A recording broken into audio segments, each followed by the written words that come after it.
آیت نمبر 136، قولو کہو آمنا ایمان لائے ہم باللہ اللہ پر، وما انزلہ اور جو نازل کیا گیا، الینا ہماری طرف، وما اور جو انزلہ نازل کیا گیا، الی ابراہیم ابراہیم علیہ السلام پر، و اسماعیل اور اسماعیل علیہ السلام پر، و اسحاق و یعقوب والاسباط اور اسحاق اور یعقوب والاسباط اور اولاد یعقوب کے، وما اوتی موسیٰ اور جو دیے گئے موسیٰ، و عیسیٰ اور عیسیٰ، وما اوتی اور جو دیے گئے النبیون تمام انبیاء من ربہم اپنے رب کی طرف سے، لا نفرق بین احد منہم نہیں ہم فرق کرتے درمیان کسی ایک کے ان میں سے، وَنَحْنُ لَهُ مُسْلِمُونَ اور ہم اسی کے لیے فرما بردار ہیں۔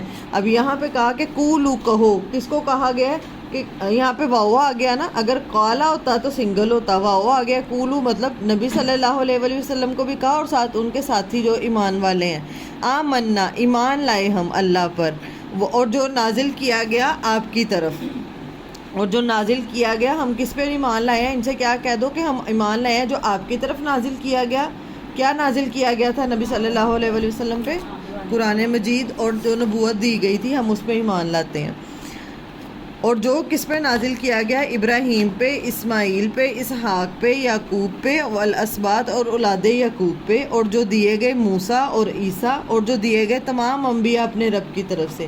تمام انبیاء کا آنے کا مقصد کیا تھا؟ کہ لوگوں کی اصلاح کرنا اور انہیں اللہ تعالیٰ کے ساتھ جوڑنا اور بتانا کہ تمہارا خالق مالک ایک ہی ہے جس نے تمہیں پیدا کیا ہے۔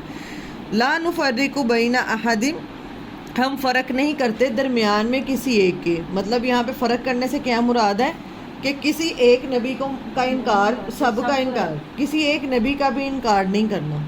جیسے اگر کوئی کہے کہ ہم حضرت عیسیٰ کو نہیں مانتے باقی سب کو مانتے ہیں، تو آپ کا ایمان نامکمل ہے، ہم سب کو مانیں گے۔ جیسے موسیٰ علیہ السلام کو، جیسے اب یہود و نصارہ کیا کرتے تھے، یہودی حضرت موسیٰ علیہ السلام تک سارے انبیاء کو مانتے ہیں آدم سے، اور عیسائی حضرت عیسیٰ علیہ السلام تک سارے انبیاء کو مانتے ہیں، ٹھیک ہے۔ تو اب محمد صلی اللہ علیہ وسلم، اگر کوئی نبی صلی اللہ علیہ وآلہ وسلم کا انکار کرے گا تو اس سے کیا ایمان قبول ہوگا؟ نہیں قبول ہوگا۔ نحن لہ مسلمون اور ہم اسی کے لیے، کس کے لیے؟ اسی رب کے لیے جس نے، جو ان سارے انبیاء کا بھی رب ہے، اسی کے لیے ہم کیا ہیں؟ مسلمون، فرما بردار ہیں۔ تمام انبیاء حق پر تھے، تمام انبیاء سچ پر تھے، تو ہم سب کو مانتے ہیں، کسی ایک کا بھی انکار نہیں کر سکتے۔ اگر انکار کیا تو وہ ہمارے ایمان کے منافی ہے، تو پھر ہمارا ایمان، پھر ہم مسلمان بھی نہیں ہیں، ٹھیک ہے۔ کسی بھی ایک نبی کا انکار نہیں کیا جائے گا۔